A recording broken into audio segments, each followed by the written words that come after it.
I love those kind of endings where it's like a little like yeah, it's gone. Yeah, that's it. And Sudden silence. Yeah, that was really cool. that's fun. I guess something that kind of occurred to me while playing is that when I'm playing guitar, you know, I can sort of register-wise go and end up in a bunch of different places, right? Because, you know, it's not huge, it's not a piano or anything like that, but it is a fairly wide range. Whereas, you know, I've not played either of these instruments in any meaningful capacity. Like, I was just kind of curious, like, how you relate to register in the sense of most of the time when you'll be playing with other people, you will be sort of kind of at the top of the register, and a sort of the implication of that in terms of also like, role and expectation, like I don't know. Yeah. Is that something like you kind of think about? Like, how does that like manifest? Do you agree? Yeah, in the trumpet, there's like a pitch between maybe middle C and the G an octave above is like where you are most of the time playing the trumpet, and it's nice to explore the bits way below that. Yeah. You're like, well, it doesn't matter. I don't have to play. Because a lot of the time I'm playing, you know, for money, for playing in, you know, trying to make a lyrical, normal trumpet sound. So as soon as I'm playing whatever occurs to me, I guess I think I quite often try and match stuff that's around me to start with. It's like that's what I'm drawn to, like hearing similar registers rather than like going for a wildly different one. Which I've not really thought about it, but looking back on it, I don't know about you because you've got like the whole thing to play. Got the whole thing, but yeah, it's funny you saying that about sitting on the top as a register, because I spend the vast majority of my time playing second violin. Okay, yeah, all right. So I'm just like like this all the time. So sometimes like improv tends to be one of those times when I actually do explore it up here in a way that I don't normally get the chance to. I'm just kind of led there.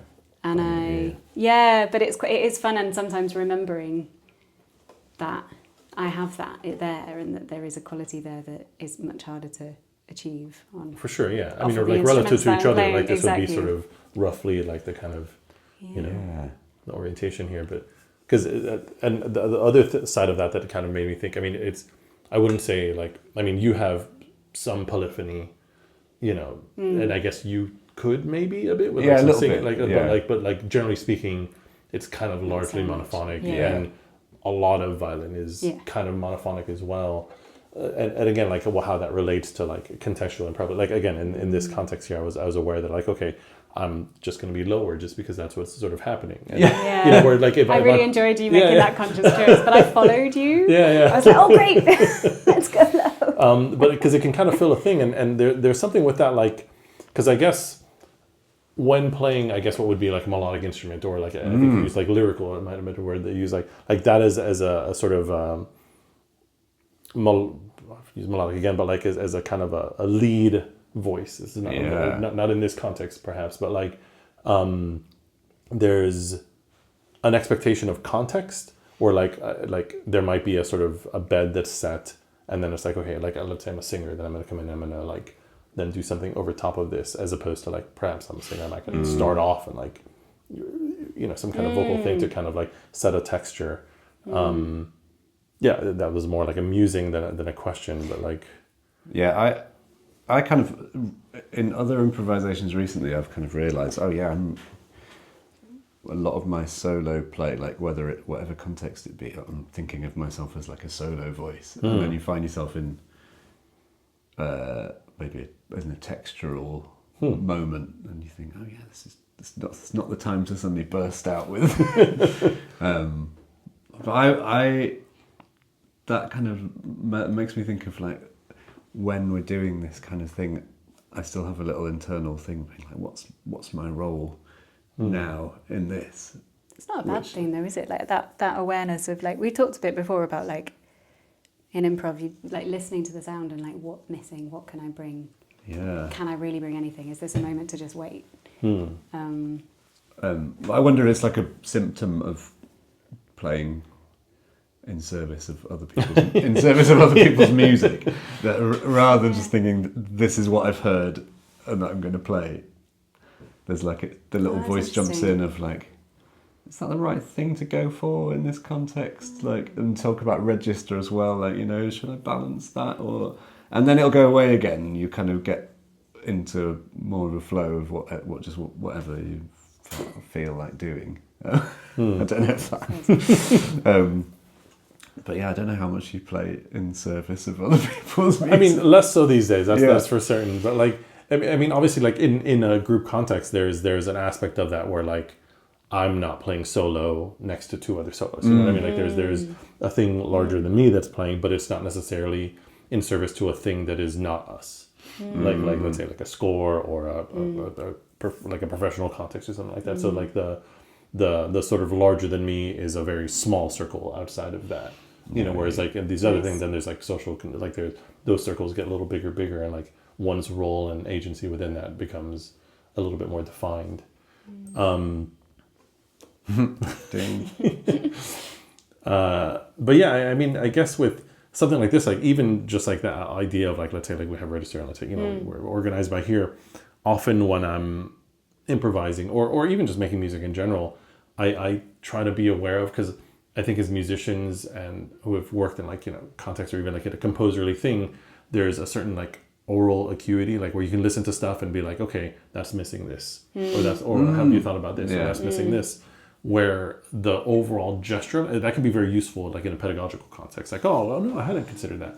But then as like zooming that out or stretching that to its maximum, it's basically making everything not the same, but like we're sort of normalizing everything.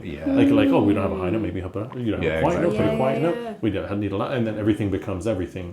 To like have it particularly in an improv context, it could be a little harder to arrive at. Let's say all three of us are like just wailing, really at the high end. Like that's unlikely, but also novel and interesting. To not necessarily feel the role of like in this case, I like physically there's not too much that both of you can do to get too much lower. Whereas like I know that like there's a bunch of stuff that like if I don't make a low sound, there isn't going to be a low sound. So I was kind of aware of that, and I came in and out of that like accordingly. But there's something of like having the ear to be like, I see that this is. We have now been playing loud, or we have now realizing what things aren't. But then having a sort of aesthetic discipline to then make an informed decision about that isn't just penciling in where the line isn't. Definitely. Yeah, that and just. But then it's like, are you going to make a decision? I think what happens in my head sometimes doing this is, am I going to think about those things or am I just going to do? Yeah. And I think the happier, the more I'm just doing, the happier I am. Like committing to something. I like it that you committed to that repetitive. I do, do that thing, which was like, and there was a thing. little bit of a tonal kind of aspect. So it was like, right, okay, I'm going to play around. Suddenly felt like I wasn't thinking, is this the right thing to do? I just kind of did what I wanted. It's interesting when there's listening to two people as well. Yeah. Yeah. We did a thing a few weeks ago where there was like eight of us. There was 8 of us. We didn't even have that many ears. Yeah.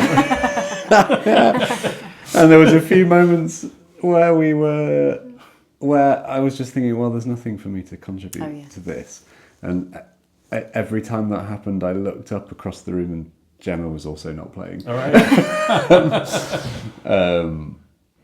Because, if you're kind of doing, if you go, okay, well, shall I just make some kind of scratchy noise to sit in the background? Then suddenly I think, it's not really, that doesn't count as contributing.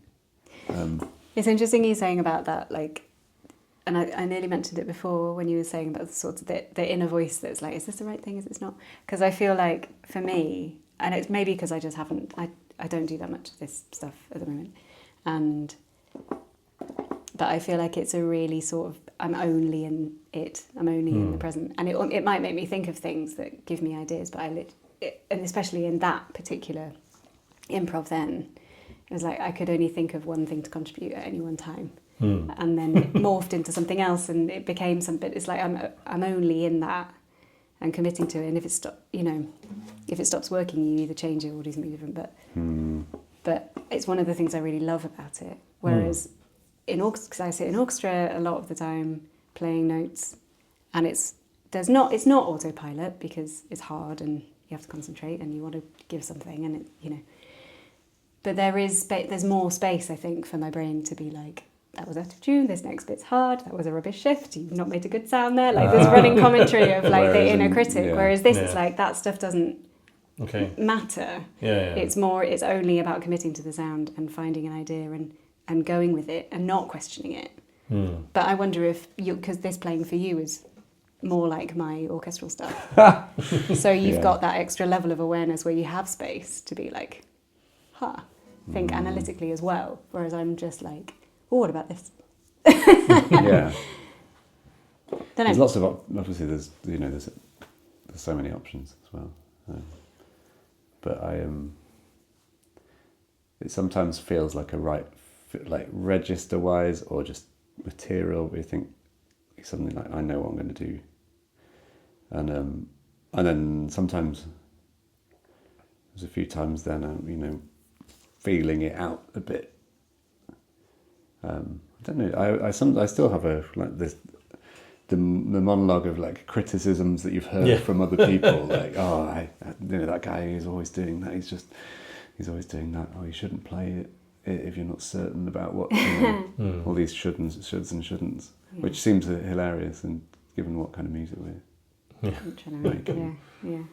I mean, that one's a funny one, and it's something that like I've thought about a lot, and I've tried to like expand that much as and be as like self-aware, like like as like a as an exercise thing, and even just like the temporal component of like our memory only goes so far back, and our intuition not as the opposite of memory, but we can only sort of think so far in the future, like so there's like this sort of like 2-dimensional, I guess, like layers of thinking and forming this, and then like forward and back is a kind of like aperture around us and our consciousness at the moment, and then like obviously like in the moment we're playing, and like time happens as it happens, so regardless of what we're internally thinking, we are doing a thing at a point, so that's irrespective of the other dimensions of it, but then there are these other things that like are doing stuff that we can somewhat be aware of and somewhat be attuned to, for better or worse. Obviously, like that doesn't necessarily make things better, but like it is an interesting thing. Like for me, it's something that I find fascinating about improv, because like the passage of time is its thing, and like we're sort of listening, and and that's happening, but then there's other other aspects and like the interpersonal stuff and like oh, you did this, so I might do this, but I won't do that because like then it'll, like, you know, there's like that like I do find also like meta enjoyable, you know, as far as like independent of like the aesthetic, like whether like will sound good or not, but like there's like the kind of the game part of it. Totally. Yeah. Which is those connections with the people that you're playing with. For sure. Yeah. I'm very into that. It's even fun, like at the very start when we just played then, I had someone in my head saying, "Oh, don't make the improv noises," and then I didn't, and then I tried to play a note and got air instead, and I was like, "Oh, I wasn't going to do the air. I wasn't going to do the air down the trumpet. I was going to play a note, but it just." So it started off. Brilliant. It says a lot more about my internal psychology, and maybe your technique. Maybe my technique. Actually, my chops are quite responsive today. So. Yeah. That's another register thing. Like on trumpet, like with improvising of any kind, you get to choose where to play based on like how much feels open to you. That day. I sometimes can play lots of very quiet, super high stuff, and sometimes it's like, well, that's just not an option today. Yeah. So. I mean, the sort of tangenting on that a little bit, like how, because I guess a lot of it has to do with like, you know, your embouchure, and like there's a lot of like very physical things, whereas like here, I guess there'd be an amount of like humidity and pressure, and like in terms of like how much it's biting. Like, do you feel that difference? Other than the fingers, like obviously the fingers can be warmed up or not, but like, is there much outside of like whether you've warmed up or not that like is in play or not? There's a bit, there's a bit. Like my fiddle doesn't love the winter, doesn't like central heating. It just tightens up a little bit. But I don't know, again, that certainly didn't occur to me then. It's like I was talking about it earlier, and I wanted to warm up because I'm not feeling that, it doesn't feel great at the moment. But then, I don't know, once I'm in, it's just the sounds you've got. And actually, like leaning in, like the higher stuff sounded breathier and thinner than I would have wanted it to. So I sort of went to a breathier, thinner sort of, and it just became something else. Yeah. I don't know. I quite like that. What's that story of, who is it? Keith Jarrett. with the dodgy Cologne concert and the dodgy piano, and he refused to play because the piano was so rubbish.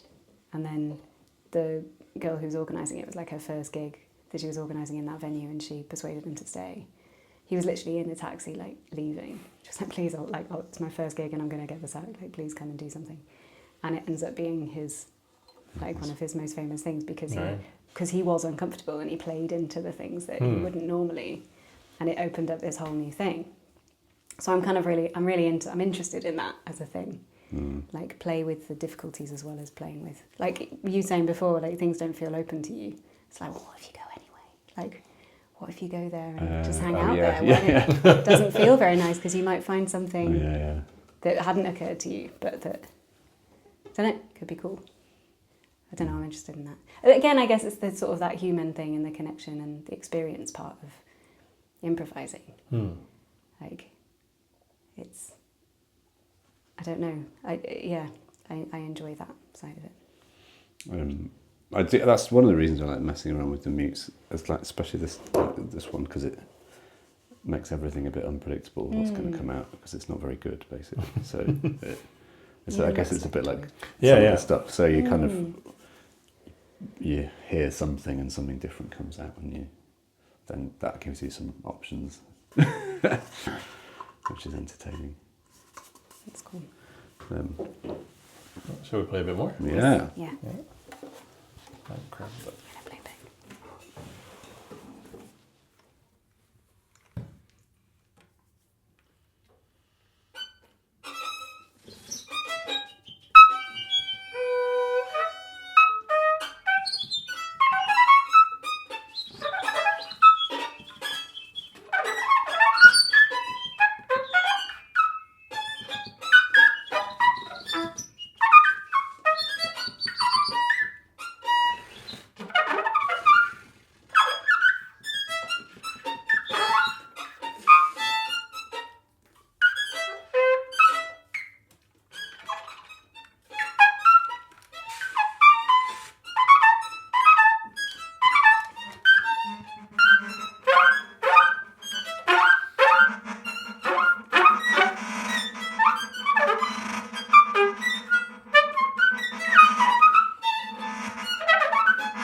If you'd like to support the making of these videos, please join our Patreon. The link is in the description below. Thanks for watching.